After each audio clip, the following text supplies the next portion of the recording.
и в днешното видео ще направя още един скок във водата. Сега нека започваме. Така. Това е трудно. Пишете долу в коментарите, ако искате още скокове. Това беше лошо. Така, следва кълбо. Окей, не ми се получи много добре, но добре. Сега следва нормален скок.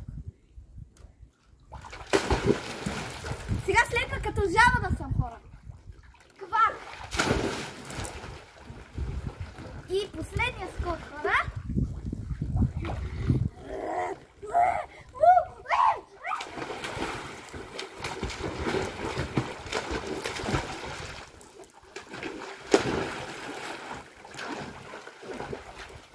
Цъкнете плюса още!